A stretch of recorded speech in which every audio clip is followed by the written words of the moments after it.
Hey, everybody. Hello. Welcome humans back. of the world. Welcome to This with Adrian and Melissa. Hey, y'all. Hello. How are you? I'm doing okay. Better than last week. I'm not as sick. That's which good. is good, right? Improvement. Right. So we're alive. So That's great. why not be celebrating that? Yes. Yeah, thank God. I know, right? Yes, this last week, actually, our conversation kind of left me with just some good feelings, but also there was so much more to talk about. Mm-hmm. And we will get there because that's just what we are a part of. But Yeah. this week we have something else in mind for our humans. Yes, a lot for our humans, but let's start with the shout outs. Yes, shout outs. People are amazing. Yes. So we just wanted to shout out the people that have communicated with us and engaged with us on social media, and with, I guess, with IG and our Instagram account, and SoundCloud, and YouTube. So we just want to shout out Mend History 24 West 9000, which we interviewed with. Which, yes, both men, by the way, thank you so much for participating. Yes, last you guys were week. so bomb. So good. Your opinions and perspectives were so needed. Very. Definitely. So, thank you. Wonder Woman. We've got Sony K95, Josh Karate, Breathe Love Troy. We've got BK Kev 718 and Daily Eric. Twin Flame Buddha, Self Esteem Queen, and Brisk Walk Lady. Thank you. All of you. We just continue the conversation. appreciate it. Yeah. We appreciate the support. Yes. So getting into it, how was your weekend? Oh, my weekend was so good. Well, we started the weekend after our photo shoot. So I wanted to mention that we had an amazing photo shoot. Like, I just posted one picture. I'm not sure if everyone got to see it. I didn't post it on our on the This profile. I posted it on my own, Personal. and then you shared it. But it was so good. It was so much fun. So thank you for being great and our great photographer. It was a pretty awesome time. So Yes. and I went actually to a quick shout out to Carter's Touch. Yes, please. So he is just really good energy. He's a professional in the industry, and our shoot was super quick, easy, to the point. We knew what we wanted to do, but everything from getting to location, chit-chatting, taking pics was in an hour. Seamless. So yeah. Many thanks for good energy. Yes, thank you, Darius. Keep going. And so my weekend, shout outs. So my weekend was good. I ended up going to the Bay Area. I drove out up north, which is like a 6-hour drive on Friday. And it was so nostalgic for me to be there. I spent 4 years of my life there, for difficult yet glorious years. And I was a little nervous about going back because I thought it would trigger me in like not a good way. But it was so good. I actually was like, oh my gosh, I belong here. Like, I feel like that's where I belong in some way. Like, my spirit belongs there. You're happy. Yeah, it just felt good. Familiar. It felt familiar. It felt comfortable. And so it was so much fun. And I met. What'd you go up there for? I went specifically because I was going with a friend who wanted to go to Alcatraz, and she got tickets for us to go, which I've been, but I went along with her, and then I had to go up there anyway to get some stuff out of storage, because I'm a little embarrassed to say, but after a year and a half of being in LA, I still left and abandoned like several boxes over there because I didn't care that much, but I decided to kind of just face it and go get it, so it was good. So I went to go do that and then have a little fun, and went to Alcatraz. We shopped. We went to the Golden Gate Bridge. And then another friend was in town from New York visiting the day that we were leaving. So she like joined us. It was just good. I got to go to a lot of my favorite restaurants. And so yeah, it was nice. You got to enjoy the wonders of the world. Yes. It was amazing. Awesome. How was yours? Talk to me. It was good. Gosh, my weekend. Actually, I did a little bit of grounding. I was a domestic goddess. Now I know. Yeah, it's rare that I do that on the weekends. But nice. I like domestic goddess. Just deep cleaning, organizing, kind of doing some grounding, getting my things in order. I get it. So it was good, and then I was able to go to Six Flags. So if any of you are listening out there, you know that Six Flags Magic Mountain is an amusement park that is full of the scariest, funnest roller coaster rides. Love it. Love heights. I love speed. It's all good. And I thought, I've described myself as an adrenaline junkie for the majority of my life. I I think that might be changing. So let me tell you, I've been skydiving. I've done all the height stuff, and I would say as soon as I entered my 30s, I said, okay, you know what? I care a little bit more about my life now, a little bit, slightly, and I don't want to kind of die at any point. So I am not doing skydiving again. Oh. And although I really wanted to do it again once I like landed, I wanted to do it again, but now I'm like, should have done it in my 20s because I'm not going to do that. So I get it. It's still on my bucket list. So if anybody wants to join me out there, I may change my mind. You may convince me. All right. Let's see. Awesome. Well, last week we challenged people. Yes. And it was to do something that was outside of your comfort zone. Do something that is outside of society's norms. Yes. What did you end up doing? So I ended up, so there were talks at my job about everyone getting like these B12 shots. And basically you pay $20 and you get a B12 shot. Now the reason why it's a big deal to me is because I'm the person who, when I was sick last week, it lasted 4 days before I even like took a vitamin or medicine. Like I'm the person who's like, yeah, I'm gonna just, you know, you're gonna throw on some red lipstick. I'm gonna fight it away. I'm gonna throw on some red lipstick. I'm gonna look pretty, and then the sickness is gonna go away. I'm gonna just sleep it off and work it out, and it'll be fine. And obviously, I gave into that after day 4 because it was like I'm dying. But I ended up getting a B12 shot, and it like saved my life. I've been sleeping so much better. Yay. I've been having so much good energy. I've done so many like dope things since then, and I feel great. I was like, gosh, I'm gonna do this next month too. When is this up? I'm gonna go back for more. So well, they say B12 is good for you. I had no idea. Yeah, no idea. Would have done this years ago. Love it. Yeah, and you feel better. Yeah, it feels good. It feels good to step outside of your comfort zone. Yes, it did. It did.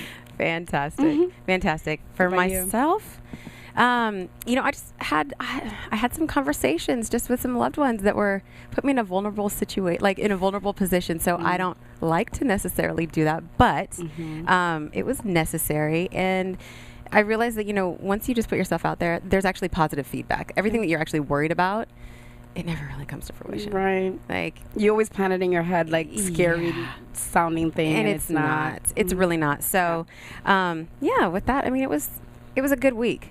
It was a good week until. Oh gosh, there's always an until. Yeah, which is something we're going to talk about. Yeah. So let's start off with the definitions from Webster. Well, I guess we should maybe the topic. Sure. Okay, so our topic, is built in the systematic foundation, and a lot of you this last week saw footage of Charlottesville, everything that's going on down in the South and at the University of Virginia, and the Unite the Right rally. So it left left an impression on both of us, and so this week that's what we're talking about. So we're going to start with those definitions that we always do. Yes. So according to Webster, we decided to define the 3 top words that came to mind when we think about this issue and what the world is dealing with. One of them is system, foundation, and racism. System, according to Webster, is an organized set of doctrines, ideas, or principles usually intended to explain the arrangement or working of a systematic whole. Foundation, a body or ground upon which something is built up or overlaid. And racism, a belief that race is the primary determinant of human traits and capacities, and that racial differences produce an inherent superiority of a particular race. So I this hit me really hard. This is something that we've been dealing with for several years, more apparently now because of our president. It's more in our face, but this has been going on forever. It's not something that I'm oblivious to at all. But it kind of just, I don't know, I guess I just hit my threshold, I think. And so for those of you who don't know, I'm a writer, and I definitely write better than I speak. So I decided to kind of just write down my thoughts and what immediately triggered me, just so I can get a better understanding of what I was feeling. And I would love to share it with you guys if you don't mind. Go ahead, girl. Okay. We are in a very sensitive time in this lifetime. I must admit, I have been quote unquote woke, but yet in strict control of what I consume of the media. In these trying times, my sanity is at my highest priority. So I have created boundaries around the negativity of what's in my environment. But that does not make me ignorant to the course of our nation and furthermore, our world. I am highly affected and affected in excruciating pain and anger. My threshold of ignoring has been reached, as if I choose to turn a blind eye, if I choose to turn a blind eye, then that almost means the same as saying I'm okay with it, and I am not. So, I really wanted to touch on this topic constructively and productively. I do not want it to be solely focused on the disgust of the people, rather the systematic foundation that has created this climate and how we can cope in the revolution. Yes, I said revolution. No, not just a venting session or a public banter. I would like this to be thought-provoking, informative, and a place to talk about coping methods of hope. And of course, unconventionally. Frankly, this makes me uncomfortable. The experience, the conversation, the reality, all of it makes me uncomfortable. But I must face this reality so I know how to explain to my niece and my nephew to be about the world they are in, so that I can have hope for a different conversation with my unborn children, in which I can tell them how far we have come rather than where we are. So I must start now. Lately, I've been feeling sick of the elephant in the room whenever this topic comes up, and watching the eyes start flying as people try to not make eye contact with the only black girl in the room, or the subtle shrugs from people who think this doesn't affect them, and the underlying comments of fake pity or scared thought bubbles I see over people's heads. I am sick of no one accepting reality, regardless of their race and ethnicity. And in the opposing side, I am sick of all the people walking in protest with zero results. Sick of the picket signs with slurs and anger that leads us to no answered questions. Sick of the cops constantly being let off trial with pats on their backs. Sick of the media yet again announcing another half-assed story. I am just sick.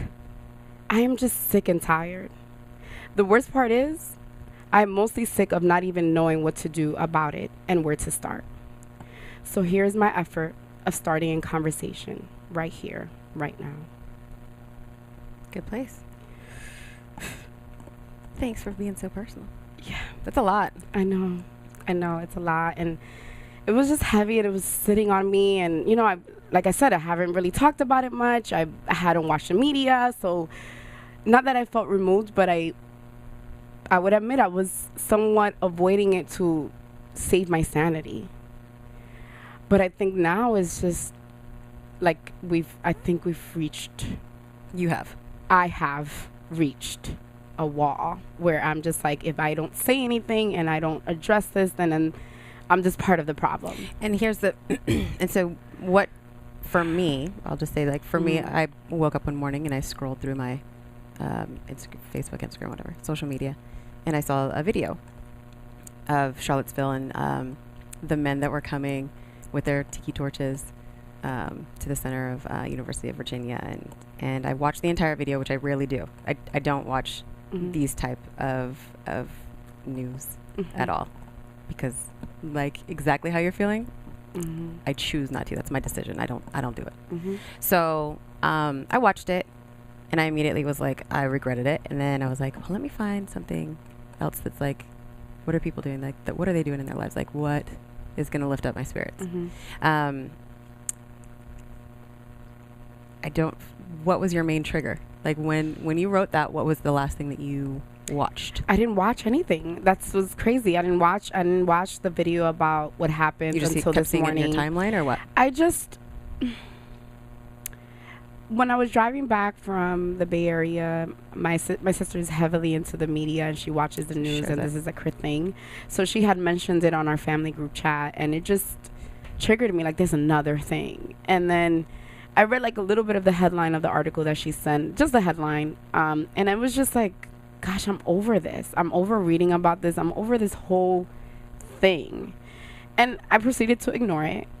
And the next day I just woke up and I just felt just compelled. Like, you know, I was having a lot of conversations over the weekend about people who felt like this doesn't affect them because of their race, and other people who are like ignoring it, or people saying that this is only a black issue and not a Latino issue. And just hearing, I guess there was a little triggers throughout the weekend that kind of like kept hitting and kept hitting and kept hitting. And I'm like, okay, now I'm annoyed. Like now I have to release this, because now it's like here and I don't know how to do that. So let me just write, because that's where usually what I go to.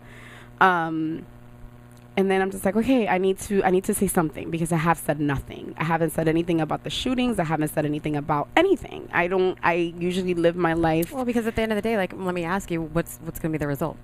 The result, that's the key thing. And that's why I haven't spoken, right? Because I'm just like, well, if I'm not going to be part of the solution, then what's the point of me talking, right? If I'm not going to be part of, if I know these protests are not really getting anywhere, then why am I going to join one, right? And I get that part. But then there is a sense of responsibility of knowing. Is a sense of, to me, is a sense of responsibility for me of knowing that this is happening and that I need to release that for myself. So you're specifically knowing for what? Like, if you're not going to have action behind it. Yeah, but of my knowing, of my own acceptance that this is happening, right? Yeah. Like, because I didn't allow it in my world, then that in my mind, it was like not affecting me. Mm-hmm. But I was just as bad as the people that were telling me that this doesn't involve them because it's only a black people problem. So it's like, no, this is my problem. And not only is it my problem, but this is something I face daily. Like, I go to work, I go into any environment, and I get looks and reminders every single day that I am the minority, quote unquote. I am to be stood in my space and in my place. I am the other. But is that conversations that you're having, or is those it's conversations, it's looks, it's slick remarks, it's gestures, it comes from all types of forms of communication, and it's communicated to me very frequently enough for me to be like, whatever, that's their problem, but also frequently enough for me to realize that this is my problem. Whether they may think that, or we may think that it's their problem and doesn't affect us, or this is just a black people problem, or this doesn't involve the Latino, or this isn't, like, this involves everyone in this country. Well, there's a lot of layers to it. So we're talking about, we're not really only talking about Charlottesville, but this world, because we're talking about racism and bigotry and all this, all of it, and that's a lot more than, it's a lot to dissect. It's very complicated, and I'm definitely not trying to be a mediator at all, because it's all wrong. I'm heavily into it all being wrong, but I'm also very much like you just said, it's your problem. Like, you're like, okay, it's your problem. So how do you feel better? How do you make it right within yourself? And that's where I wanted to open this conversation. I think that the first step is to accept this to be my problem, and then start with the conversation. I wanna start with releasing what I wrote, releasing that thought, so that I can do this for my children, so I can face this for my children, so I can face this for this world. I don't have the solutions. I would admit the reason why I haven't spoken was because I didn't have solutions. I don't have the answers, way. Like, I don't know anything. Where should I start? But I know that I have a mic now. and I'm gonna use it to the best of my ability. And whether it means to just let out my feelings, like I did with that letter, to, discussing with other people so we could come to an understanding. Like, I didn't realize there were this many people that were ignorant to what was happening and in their own little bubble, so much so that they don't feel affected. Like, if this affects one person, it affects us all. We're all in America. We're all on this land. It affects us all. But if that was true, then we wouldn't have people who actually feel the same, like, feel that they're better than people who than other people based on their color. Like, that's not, so people don't understand that. They don't have that comprehension that we're all connected. People feel superior. Yeah. And that's understandable that people feel superior. I'm not talking about them. You're talking about I'm talking about everyone else. And when I say everyone else, I mean everyone. Like, the Asians, the Indians. Like, when I say everyone else, I mean every other one. But it's not. And here's the thing: is people are going to separate themselves from our fine. history because we have an American history that is very much drenched in. And I get that. Right. So to be upset with other cultures because they don't want to be a part of that. I mean, you're here. And guess what? You are a part of this because Trump, when he says immigrants, he's talking about your parents. He's actually talking about you. And you know what? I'm not a fan of Trump. I will never endorse him. But at the same time, like, you can't blame everything on him. Like, I'm not blaming him. I'm just saying this is our president. He is speaking. He's empowering these people, though. His presence is empowering the situation, is giving power, is giving bravery, is giving courage to these people. So I don't know, per se, if that's the case, only because, like in Charlottesville, this has been happening. Oh, of course. So it's nothing new. However, now our media is something different. Right. So I'm not, like, people are going to be like, Adrian, you condone. No, I don't condone Trump at all. No, I know that. Like, at all. However, I can't blame him for things that have continuously been going on and happening in the last, and I'm not blaming Obama him. Or Bush or anybody else's administration. Yeah. The only thing that I have a problem with is that whatever is going behind the scenes, the media likes to toy with us. Of course. And so they want to publicize this, and now it's going on. And when you see these things, and this is what I have. There's only two ways to really react to this, in my opinion. I'm on the West Coast. I'm not in Charlottesville. This is not. I don't have that in my face, right? Over here, I got other issues. We all do. So I'm actively choosing not to watch these things, because what happens when we do? Yeah, nothing. No. What happens when you watch something? When you watch, like, somebody beating down somebody or a cop that's killing? Oh yeah, this morning this has just sent me into, like, full blown, like, anxiety, shutdown, sadness. It was horrible. So that's what I'm saying. Like, that is a voluntary action to submit yourself to suffering. And that's true. I'm not saying I'm going to sit here and start watching these videos all day long, but because I've watched it and because now I'm aware this is coming to me in all directions, I have responsibility now. But here's my responsibility doesn't mean I'm going to watch the media all day. No. My responsibility just means, like, this is now. Kills me. I have to face it. I have to. No, you're a perfect example. This is exactly what I'm talking about. So you watch this, you feel emotionally, you have physical reaction, you feel emotionally, all the way. You have anxiety, you have stress, mentally, you're seeing these images. Guess what? Now when you walk out in the world, you're looking for shit. Right. You're looking for it. You're looking for, like, is this white person, like, did they just, like, glare at me? Did they roll their eyes? No, let me finish. You're sitting here and you're feeling like shit. You watch something that you didn't need to watch. And you feel some type of way, and you want to do something. So on top of feeling bad about the situation that's going on out there, feeling upset and frustrated about everything that's going on in the country, feeling frustrated with people that don't get it, that aren't on your level, and then feeling on top of that another level of frustration because I don't know where to begin. Right. Stop. And I get that, but those looks and everything I was telling you about was way before I saw this video. And I get that, but it's also heightened. It is heightened. And I'm not going to sit around and watch this all day. But I have a responsibility. And my responsibility came way before I watched this video. But that's what way before I even read the article about what I didn't know anything about what happened with Charlottesville. Right. Like, when I wrote any of this. Okay. So I just want to make that super, super, super clear. Yeah. Like, that video I watched was this morning. When I wrote all of this stuff, this has been like for the last week. Last week, exactly. So what I'm trying to tell you is that this is part of my reality daily. Whether I choose to face it or not, whether I choose to give it energy or not, it's still my reality. But that's the thing. All I'm saying is that it's a decision. It's a decision. Of course it's a decision. Yes. And to me, it's beyond a decision. Like, at this point in my life, like, when I look at my niece, who's biracial, when I'm now waiting for my nephew to come into this world, when I think about my kids. You're going to tell them that there's some shitty people in the world? No, because it's beyond shitty. I have to tell them that they're different. I have to explain to them that in this world, people are going to treat them differently. I have to make... I refuse me, and this is again, this is my life. It's like, your decision. I am going to make my kids aware of the reality. I will not raise kids who are oblivious to the world. Like, You can't be. it is my responsibility to inform them what they have to face in this world. Because guess what? They don't have a choice. Guess what? When they go sit in that classroom with a whole bunch of white people and they're the only ones, they're going to notice a difference. No one sat me down and talked to me about this. No one talked to me about this. I was just dropped in the middle.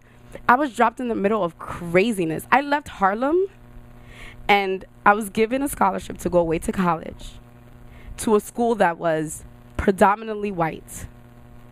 Okay? I sat in auditoriums where I was the only black girl. I walked away from doors that said nigger on it. Like, no one explained it to me. Like, no one I'm getting emotional, but no one explained that I would leave my environment to go get a better education. That meant I have to face real life outside of my community. Like, no one explained it to me. And I wish someone would have. I wish someone would have prepared me for the real world, because it's out there. And then there's always going to be hate. There's always going to be people that are going to feel what they're going to feel, always. Whether Trump is in office or not. Whether it's people that, believe it doesn't, they're going to believe what they want. We can't change people's perspectives. We can't change people's hearts. We can't change people's actions. But we have to be aware of it in order to know how to move.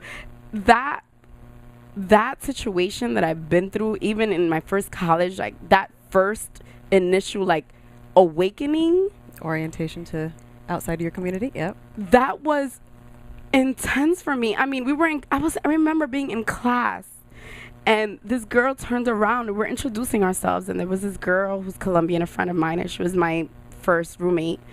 And someone turned around and was like, "Oh, you're Colombian? Like, are your parents trafficking drugs?" These are, there were people that were like, "Oh, we never seen a black person before in real life." Like, these were this is the type of conversations I was having at 17 years old in New York State, okay? Because it's not like I went to Utah, okay? Melissa was in New York State, upstate New York, in a school where there was a lot of other New Yorkers and non-New Yorkers, and this is what I was slapped with, and that was a lot. And so, well, first, let me tell you, I'm sorry that you had that experience. That's not... And that was just one of many. That was just the first one. And so I cannot have my baby Samantha have to go through that. I need to inform Samantha that, you know what, Samantha, you are biracial, and there's hateful people here that are going to not like you because of the way you look and the color of your skin. You have to be aware of our reality. And I'm not saying be depressed and be crazy, because that's not even in my nature. I'm a hopeful person. I'm a positive person, which is why I wanted to have this conversation very constructive and very productive. But I also have to be realistic with myself, realistic with the environment, realistic with the people that I'm exposed to, where I'm having these conversations frequently about how this doesn't pertain to them, or how this is not in their responsibility, or it doesn't, I went to an all-white school, so, I was fine. I was one of them. No, you're not, and you will never be. Ever be. But if they have decided that's their reality, there is nothing you can do about that. I'm sorry, but no. But there's nothing you. No, there's nothing for them. If that's what they've accepted. Yeah, but if you're gonna bring that to me and in my environment, it is my responsibility to say something. Their story. Meaning, if the way that she expressed that to me. She expressed it to me. She wanted to share her story with you. And she didn't even share my story. We're talking about something regular, and she just kind of threw that in there, this doesn't affect me. This is for black people. And it's hold up. Now I got to say something. Whenever I'm exposed to something, I feel like it's my responsibility to address it. Of course. And, whatever she decides to do with that information, that's not my responsibility. But you know that you feel but I know I had to say something. Mm-hmm. If you're not woke, let me just give you a little juice, a little sip of wokeness. And what you decide if you want to continue to be oblivious to information that you're given, that's the decision you're making. Of course. Right? But just so you know, not everyone has that option, number one. And number two, you're not going to do that in my presence. In my presence, you will be aware, and I will make sure that you're aware. And it might sound aggressive and it might sound a lot, but yeah, I don't do well with ignorance. And my thing is, it's like, okay, if you don't know any better, I get it. You don't know any better.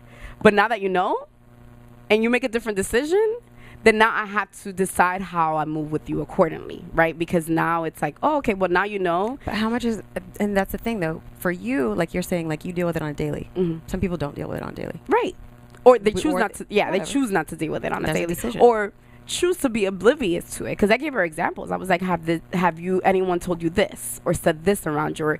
Or those are things that are discriminating. But you might have not exactly received it that way. That's the thing. And but this is my whole the point, intention is there. This is my whole point. This is my whole point, though. You can't walk around in life because there's so many other things to be excited about, to accomplish, to do in life. You cannot. Well, you can. I mean, you can. Yeah. It doesn't affect me. You can walk around in life like looking for things or being upset or being aggressive and having the, like, you can do that. But awareness is not looking for anything, Adrian. Awareness is...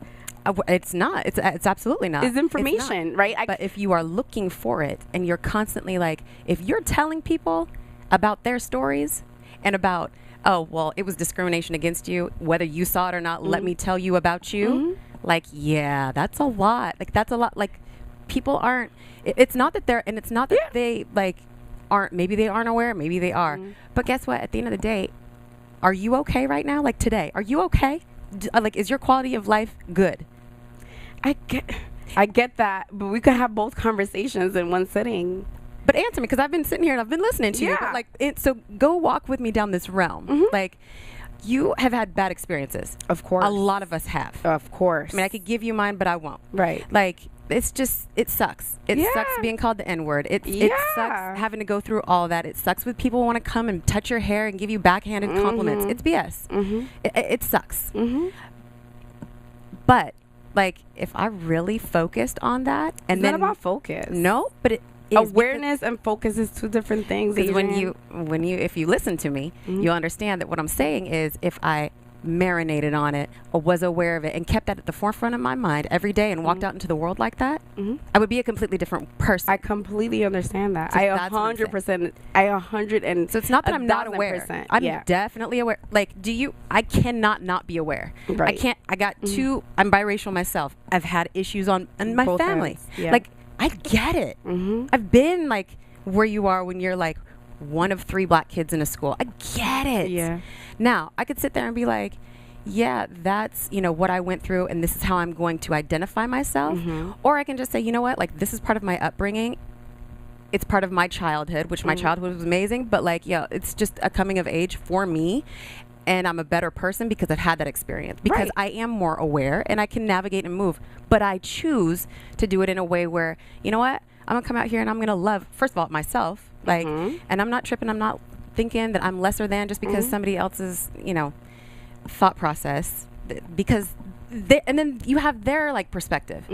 Listen, people think that they are better than others because of their skin tone, because they were taught that. Right. So yes, and greens, definitely. They were taught that, which is the point of our topic, built in the systematic foundation. That's exactly what it is. Yeah. So part of this, and I struggle with this a lot. I mean, when it comes to a black and white issue, or white nationalists and minorities, it's not. I just feel like it's not for us as minorities to scream from the mountaintop how we need to be treated. Of course not. I feel like this is it's kind of a white issue, in a sense of this, and this is why I'm going to say it, because when you have people that think that they think they're better than you, they think that you are lesser than, whatever you say is nothing. Right. You are wasting energy. You're right. So, and you have white people that are, definitely evolved, woke, aware, whatever. Guess what? They're going to have more influence on these people than you and I ever would. Right. So why? It's great to have the conversation. It's great to surround yourself with people that, are aware. But my biggest thing is, why are you wasting your energy, precious time of your life, if it's not in a productive way? And another thing, do not get angry. Please come home to your loved ones. That's what I have a problem with. And so I want to be clear, because I think you're misunderstanding me, because you're saying all the points that I feel, right? And so that's why I feel like you're maybe misunderstanding what I'm saying. I'm not saying I'm about to go do rallies. I'm not trying to tell white people about what they should feel or about my feelings at all. I also don't feel like I'm walking around with like this in my forefront either, or looking for anything. But if it does come up in a conversation with a friend and things come up, I'm going to address it. That's what I mean when I say I'm going to let her know. The conversation came up. I wasn't fetching to have this conversation with her. I wasn't fetching to tell her about herself. Actually, frankly, this makes me uncomfortable, and I prefer not to. Okay, like, I want to be happy. I do choose productive and happy things in my life. I mean, you know me long enough to know that I don't walk around with a chip on my shoulder or looking for any of that. However, I am aware. And awareness means, and awareness and acceptance, right? Because it's two different things. To be aware and then to come to acceptance of it doesn't mean like you walk around angry. It just means like I know where that was coming from, and now I decide when to shrug it off and when to say something. Right.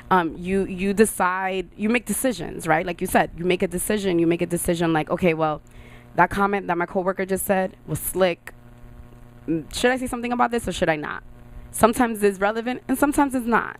We have to decide. Yeah, we have to make, right, because we can't fight the back. world. We're not going to fight the world. We're not going to walk around fighting everyone that makes something derogatory comment on us or disrespects us in any way, whether it's racial or not, right? In any case, you're not going to fight the world. Not everyone's going to like you. Not everyone is going to agree with you. That's fine.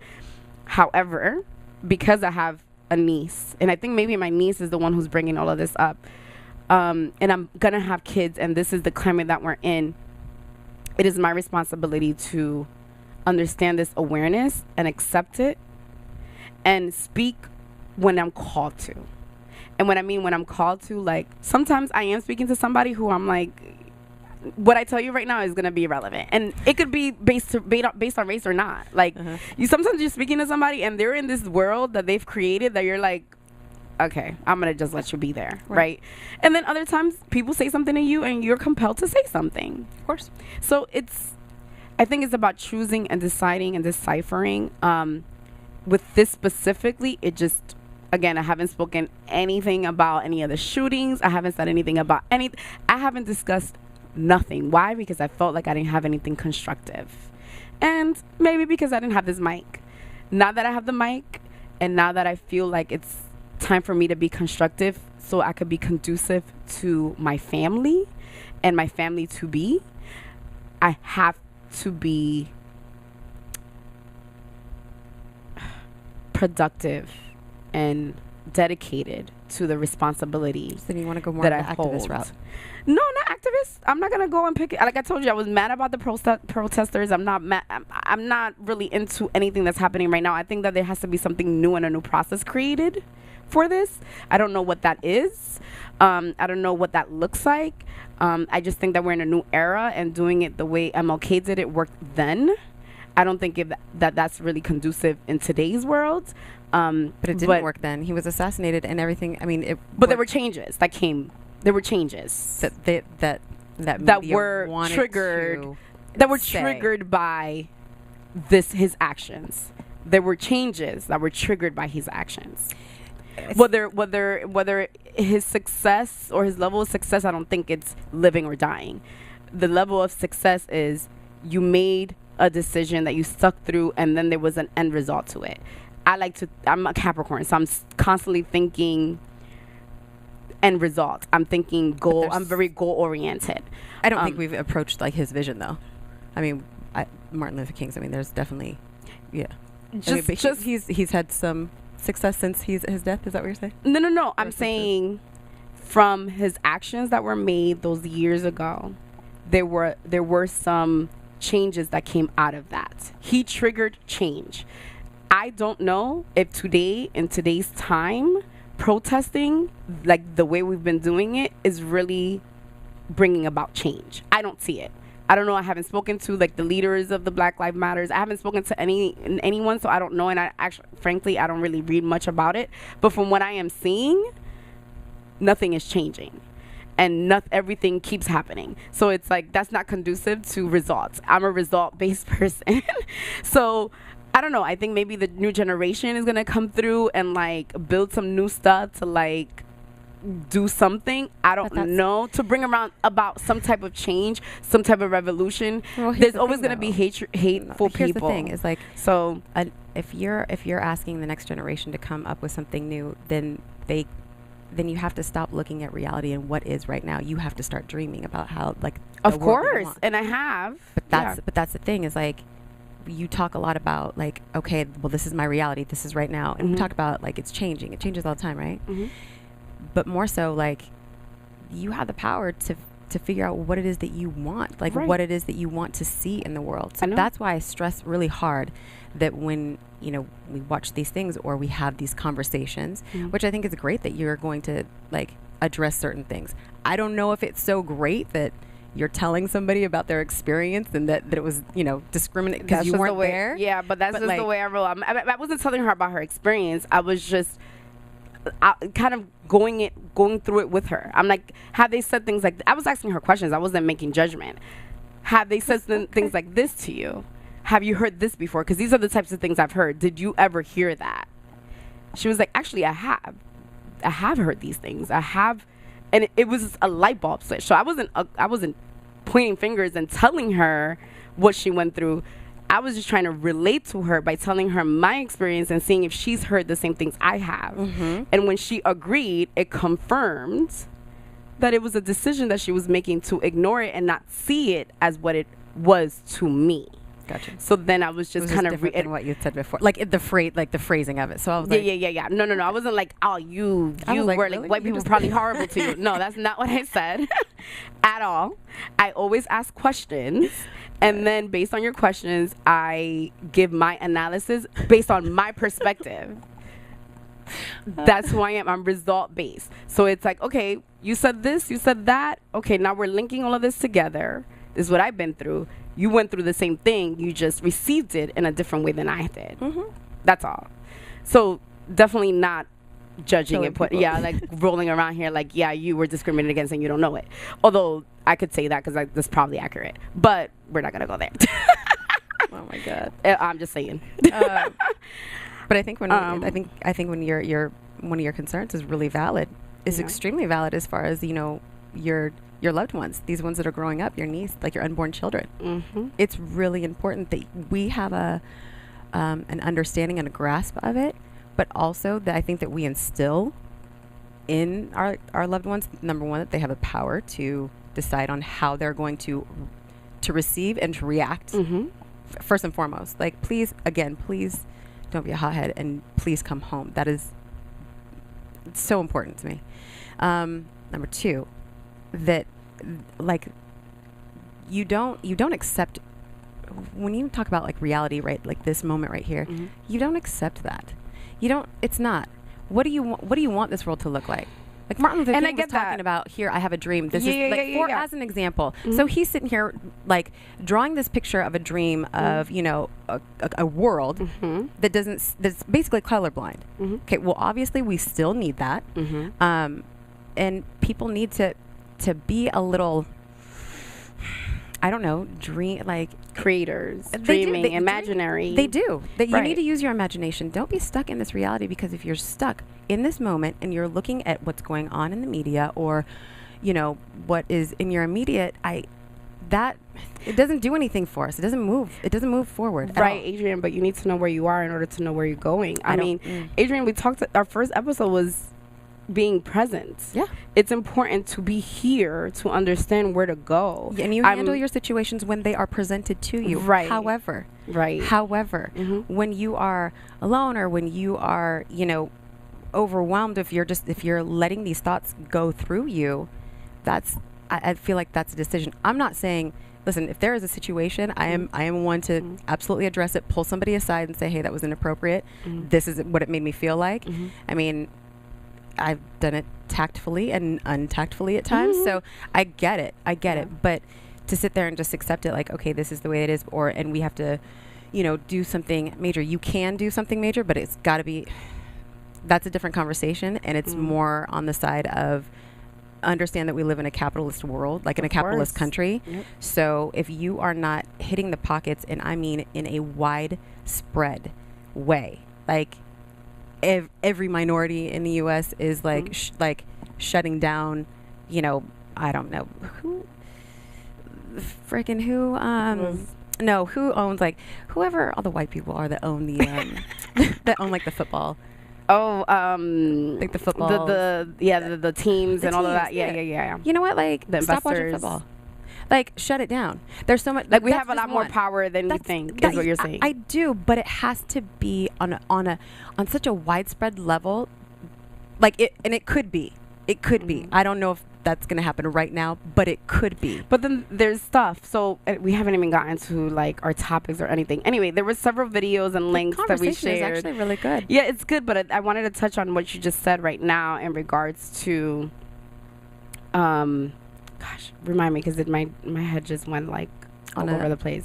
Shutting down. Shutting down a capitalist country. Okay, the reason why so then there's deeper reasons why we can't come together, right? Because that together thing was causing us to not have much movement. And that together thing is very deep rooted also by the white people. We have the colorism issue where, you know, the lighter skin versus the darker skin in all communities. I mean, so yeah, I can't. So it is in our country. It is, but it also, I'm going to say it's also everywhere. Across the world. Yeah, that's what I'm saying, in the world. But it was like ingrained across the world. But it's like ingrained in our like system, right? Is in the foundation of what we are and who we are, this colorism thing that, I mean, I don't know if it was like built in our psyche from the slavery time when, like, you know, the light skin worked inside of the house and dark skin worked outside of the house, or where the separation kind of came in from. Because I mean, my family's from Dominican Republic, and that exists still now there. And I mean, I had friends to tell me like, oh yeah, I come from like the prettier side of Dominican Republic where like the lighter skinned people are. Like, I had people people that I thought were friends tell me this in my face. So this exists everywhere. I don't know, you know, the history. I'm sure, I mean, it's an island, so there was people migrated there from all over the place, and colorism issue is there and everywhere. So that's like ingrained in somewhere deep rooted stuff, and that's why it's so hard for us to kind of even come together to decide to boycott football, right? To decide to like stand together in something, because they've ingrained in us our own separation, and numbers are everything. So if the numbers are split, because some people may feel like this doesn't affect them because they're not black enough, because this is only a black people issue and not an anybody else issue, which is my point exactly. That if you don't think that this affects you, then there goes the separation and they win. But that's what I'm saying. Like, it would have to be on a monumental level. Right. I don't think that we're ready for this to happen tomorrow. Of course not. So what are the other options? Like, this is when you sit down and you're like, okay, well, what can I do? The only thing that you have control over is you and your thought process and your ability to react or not react. Like, so when I come down to this, it's not that I'm oblivious, but I do lead by example. Like, I am only in control, and trust me, I don't want to be in control because I can't be. It's a waste of time to try to be in control of masses. Of course. So, you know, yeah, there's some times where I'm going to turn the other cheek and just let things slide. And there's other times where I'm like, you directed that at me. Let me have a conversation with you. Let me come sit you down real quick. Make a decision, yeah. So it's not, but it doesn't, and it's as easy. For me, it's not easy, but it's just that decision. It's either you either get together with a bunch of people and you start doing things. Like, I have, there's somebody who's online and they go check in at a specific Shell station because it's like the only black owned in the area, right? Nice. Does it weekly because that's when he fills up his tank. Because it's one of the many things that he does to support the black community, right? So, and that's another conversation too, is that the black community, we don't support each other, but that goes back to our shit. But it's our own stuff. But we can't keep like, and there's this point of like, okay, we know our history. Yeah, be done with it. Like, it's done. So what are we doing today? It's not done because it's built in our foundation. But that's why we have to change. Yeah, of course. So that's what I'm saying is, like, you get your community, you give back to your community, you stop chasing, you know, the Tom Ford sunglasses and, you know, the Louboutin shoes because some celebrity is doing it. Like, you stop doing this, all of this materialistic things.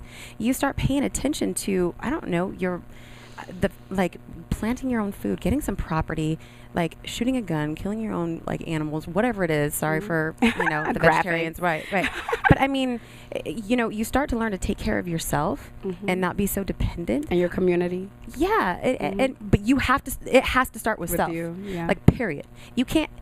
You cannot help anybody else if you are not right.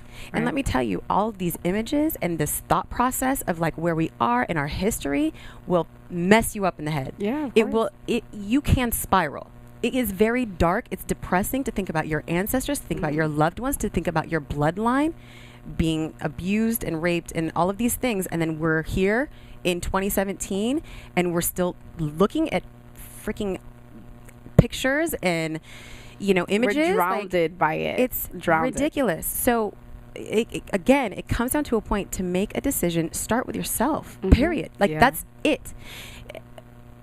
And that's where I'm at. That's where I'm at on it. Like, yeah, and I get you, and I think that you're 100% right. I'm with you on that. That angle is pretty accurate and pretty conducive to hope and coping and dealing with it. I wanted to me, it was, I got the mic and I have a platform now. So I wanted to kind of address it because I haven't been. I needed to release it too for myself. I think it was my own health, for my own health reasons. I needed to release that. Again, it's part of my reality. It's always been part of my reality. So it's not like going to change who I am after today. No. But I am going to keep that more in mind. Like, what can I do? How can I trigger or how can I contribute some type of creative imagery or mindset or dream that I can input in my Samantha or even myself? Like, I mean, it could start with me. It should start with me. And then I can like teach it to Samantha so that when Samantha gets, to be 15, 16 years old, who knows what she can do. She could be like this scientist and the astronomer that like whatever she does wants. Something cool. Yeah. So it definitely starts with me, and it's starting with this conversation. Again, I don't have the answers away. I knew I was coming into this very raw, blindly and raw, and very like, this is how I feel, and I just want to start. I just want to ignite, just hit the switch. And now that I hit the switch, now I have a responsibility, right? Because you know how they say when you like, well, how Melissa says, whenever I speak about something out loud, and now I have to kind of face it and address it, because a lot of things, stay in our thoughts. Right. And it's not until you speak it into existence is that you give it life. Right. So I'm giving this life so that it can trigger something within me, and maybe anybody that we're talking to that are going through this, like, stop watching the media and and turn within, like we've been talking about, turn within yourself so you can figure out how you can do something better for yourself, so that you can do something better for your generations to come. And let me I want to address something as well, because we're talking about being here and sitting comfortably on a couch, and we're not in Charlottesville, and we're not in the other. There was a couple other things that were going on actually, and then earlier, I think last month in Charlottesville, there was another rally of sorts involving the KKK. So I want to make it clear that this isn't something that's in our face. Like, it's not my loved ones that are out there being beaten by these Unite the Right protesters. We're in Los Angeles, California now. So yeah, I mean, so it's a different reality, and I want to make that really clear. Like, I'm not sitting here thinking, just be a dreamer when things are really happening to when people. It's in your people, life, right? And people are truly, they're being harmed and they're dying. Like, it's ridiculous. So with that, I would, say that that's a different level, and you got to turn into your support. At that point, I would say, you're going to have people that are going to rally around you, and they are going to make action. There's time to make action when you on that level. So yeah, it's just heavy, but I watched the one video, and then I had to actually take a break from social media for a couple of days, because everything was in the timeline and everybody was commenting, and I understood it, but it just, again, when it makes you feel bad, and what can you do? Like You just want to step away from it because it's too much to carry at once. it is. It's a lot. It is. And why would you? You're not meant to suffer in this lifetime. You're right. So why would I voluntarily do that to myself? It's torturous. Yeah, it is. So unless there's an intent to help other people. Mm-hmm. And so I don't watch the news, but I do keep informed by other forms of resources, and I keep track of Hot 97, which is my hometown radio station for hip hop and R&B. And this is one thing I started kind of like looking at once this came into my mind of something I wanted to talk about. And there were just some quotes that really hit home when it talks about the fact that this is built in our foundation and in our systematic form. And so Ebro said a few things, and I'm maybe butchering this a little bit, but in the first link, which was posted, I think, on Monday, he wrote, or he said, racism and white nationalists is part of the fabric of America. It has always been there.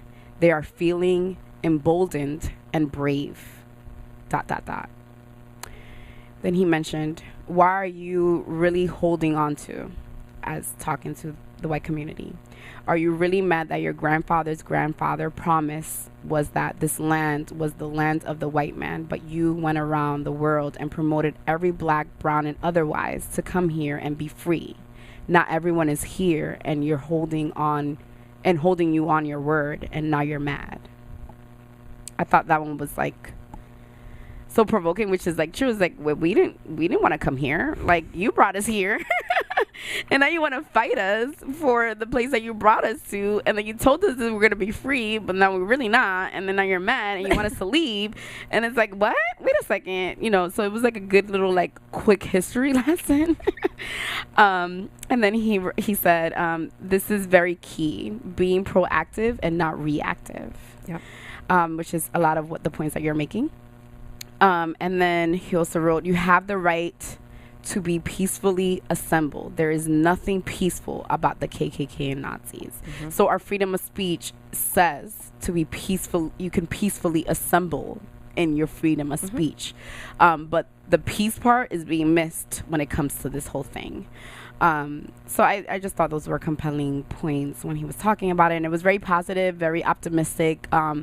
He has a very strong presence in New York and in our society or in our environment. And so I just thought he was really compelling and nice that he can address it very positively and strong, and laughed. Like, he laughed at most of this, and it was like nice and refreshing. And then it's interesting though, because there was a part where I was reading up on this. So when you brought this up to me, I was like, oh, I don't want to talk about this. Yeah, I'll be really honest. I know, me neither. It doesn't feel good. So again, I realized that when I watched that video, and I was like, and I realized it when I just turned off my social media. It doesn't feel good. Yeah. I'm really strong in my progress these days on staying in a positive vibration. So I'm doing a little bit of research. I'm like, okay, so for Charlottesville, it's because I actually looked this up. Unite the Right is protesting the removal of the Robert E. Lee statue, right? Okay. Now, that decision was already made, right? By council or whoever earlier this year, right? Okay. If that is their only reason, right? That's their only reason. A bunch of these white people that are going in there, and they're awful people. We already know this, right? But if that's their only reason, decision's already made. They're not going to change it. Why don't you just let them have their little protest? If we go in to counter protest, and maybe I'm wrong, but if it's just for the removal of the statue, can you just let them have it? Like, and I think Ebro said that actually at one point. He's like, why were they even like going over there to rebuttal them? Because it's like it was already happening. It's already done. Like, it just doesn't. Right. Like, it doesn't. So there's certain things, like, this is where I just really want to be clear. Yes, like, there's a time and a place for everything. I'm like, why? Now when I read up on it, I was like, wait, you have media for this? Like, you went and counter protested for this? now there's media coverage. Now there's another Which layer is what they of, wanted. right? But now there's another layer of like emotional distress within our society, mental distress within our society. Now you have you've reminded people. You know what I'm saying? I mean, we were reminded anyways, just because daily of who we have, you know, in our own immediate experiences.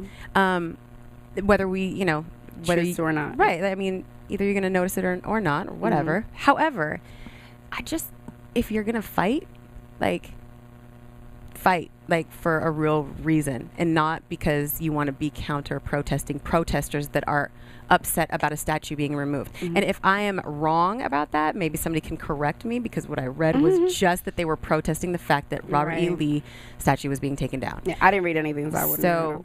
Yeah, I was just like, what? It just made me think. I mean, there's other things to protest, and there's other things that like make a difference in our community than I feel like I want to admit something too.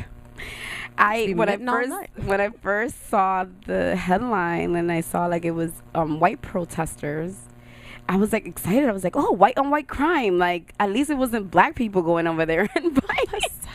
But I mean, listen, because they always say because of our media. Yeah, because of our media, and this is what they usually say. And so when I saw that it wasn't us doing it, I was like, oh, okay, well, you know what? Let them fight their battles, right? For once, it's not us fighting the battle. But see, even that mentality right there, and like I'm not saying it's right, but it's no, but it's just how you felt initially. That's how, like, my instant reaction was that, because we're conditioned. Because we're conditioned to constantly be like, oh, why has it always got to be us? Like, whenever we turn on the news, it's like you see a burglar locally, and you're like, he's a black man. Why does it have to be a black man? Right. Or like the Uber driver that I don't know took like their customer, like, took him in a hotel and sexually assaulted them. Why did it have to be a black man? Right. Like, so we're bombarded with these images and these stories, and it's always us. And what you're feeling, absolutely valid, but it's absolutely a result of this conditioning. Yeah, it's built in our foundation and our psyche. But that's where I'm just like, you know what, something has to change it, but it has to start with individual, because you can't control everything else, and we damn sure can't control the media. We can't change it. The media's. I mean, I'm not a Rockefeller. I'm not, high up in the ranks of wealth to make any type of difference. But what I can do is I can protect my own mental health, and I can conduct myself in a way of love every single day, as far as I'm concerned. Yeah. I mean, but again, it would be a different story if myself or my loved ones were being involved. It doesn't affect you until it affects you. But I mean, sly remarks, whatever. You can handle that with a conversation. But when, you have somebody that's being attacked or butchered or assaulted or shot. Yeah, I mean, those things are on a different level. I wouldn't know what I would do. And I don't think it's that far removed, which is my point. Yeah. Like, I don't think it's that far-fetched that your cousin's cousin or friend or someone can be in that predicament. And I don't want to think about it. Like, since it hasn't happened, I'm not trying to think about it. You don't want to focus on it. Yeah. I'm not using my imagination. Right, to try to bring that up. Of course not, because you don't want to track that. But it's realistic to understand that, like, even like me going to jail, like, it made it very real to me. Every time you say that, me going to jail, I'm like, girl, so tell us what you did. You didn't go to jail. You went to as a visitor. Yes. When I went to visit jail, gosh, we're gonna be like, who is this criminal? No, I didn't. I was not in jail. I went to visit someone in jail. Yes.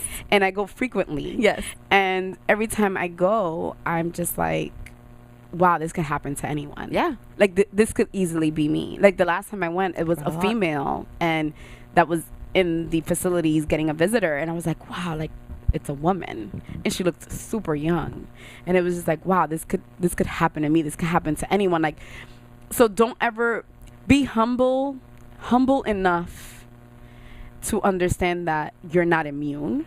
Yeah. But yet smart enough to know that you can't attract that, and that your decisions play a part into your situations daily. Of course. I guess that's the best way I can say it. Yeah.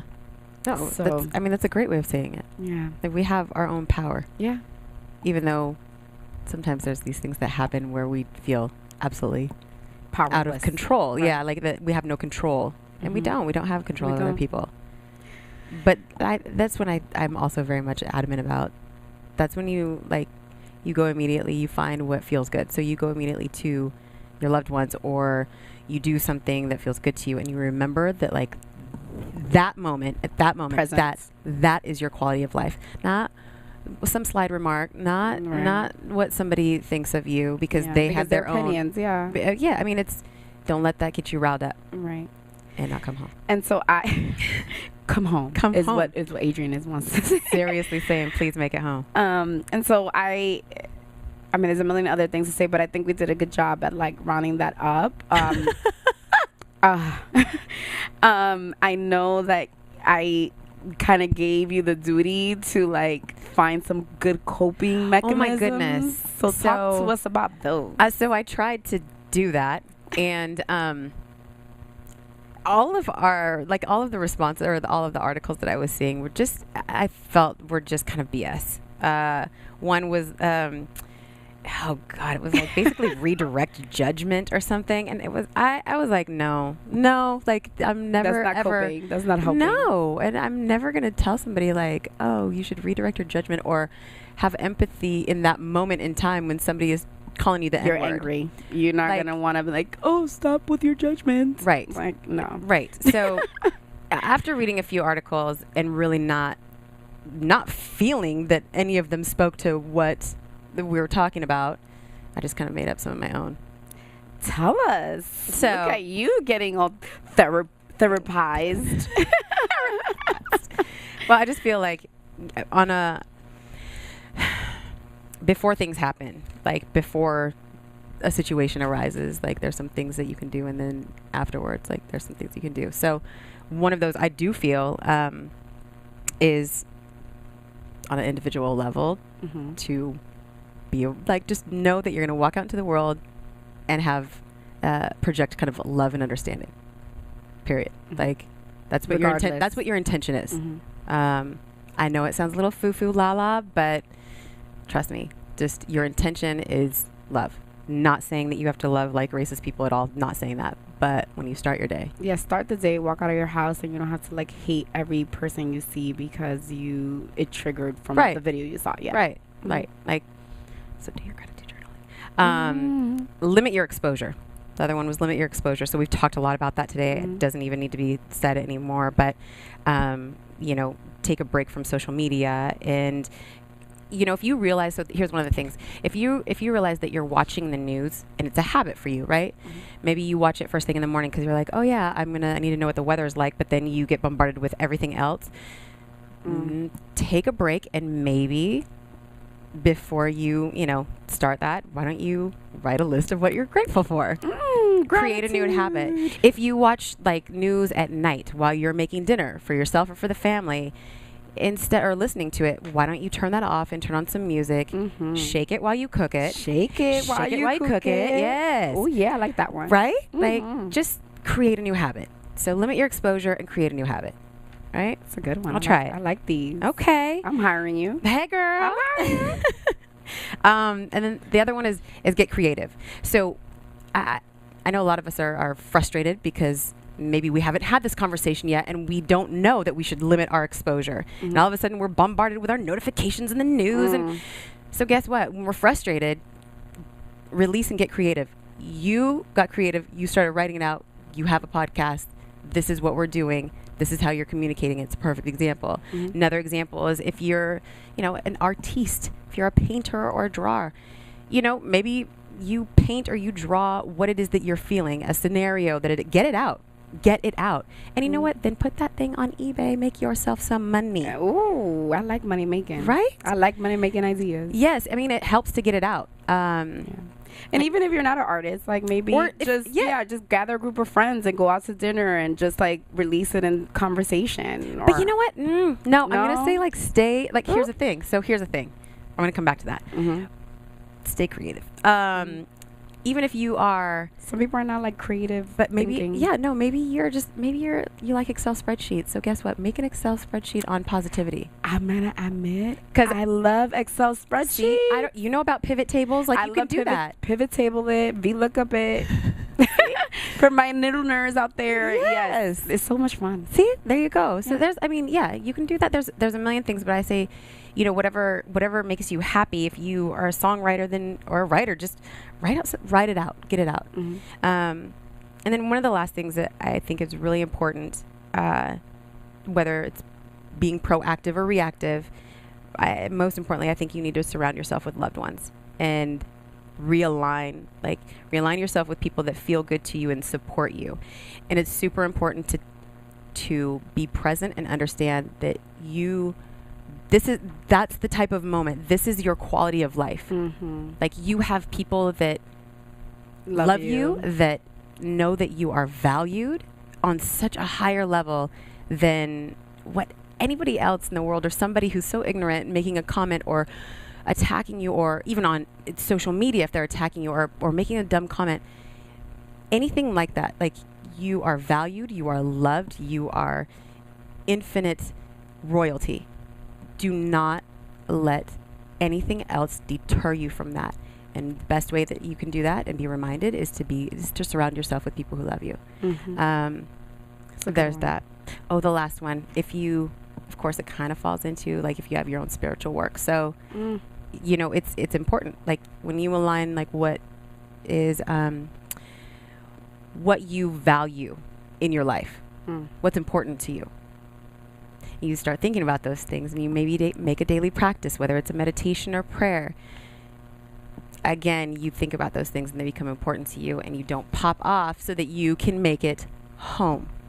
Make it home, y'all. Make it home. So those are my little tidbits of coping.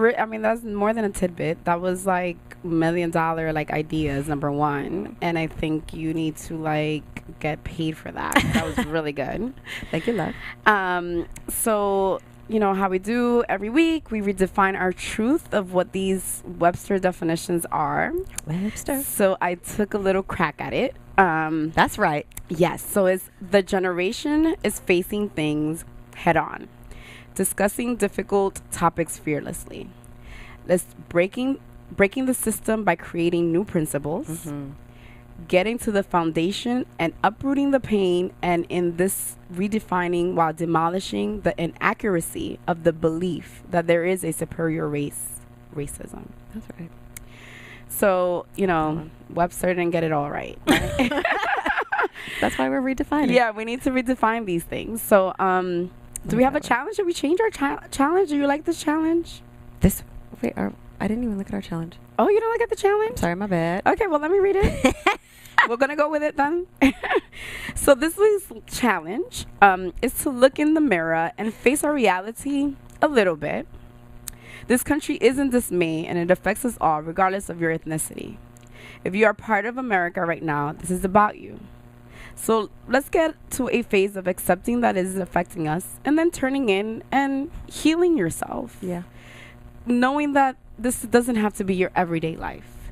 So just have a moment in the mirror with yourself. Take one of Adrian's ideas, get creative, turn in with you, have some family time, some love time, turn off the media for a little while. Just do something. Some music and dance. Yeah, what was it? Shake it while you cook it. Say, shake it while you cook it. I like that one. I'm going to do that one tonight. So, just have some moments, some mirror time with yourself, and some moments to just, realize that you are here, you are worth it. We love you. You matter, no matter who believes it or not. And together we will get through this. Yeah, I would say that as part of our outro, it's been a heavy week. A lot with media, but I know, people are going through things personally too. So make sure you take some time and just tell your loved ones that you love them, that you love them, and like Melissa said, that they matter, they're important. It's needed. So with that, where can you find us? I'll tell you. It's you can find us at Thistru on SoundCloud, YouTube, Instagram, and coming soon, iTunes and Google Play. iTunes and Google Play. It's soon, y'all. It's soon. We getting big. Okay, you guys, it was so good. Thank you so much for listening. Love you. Laters. We did it together. Yay. Look at Master.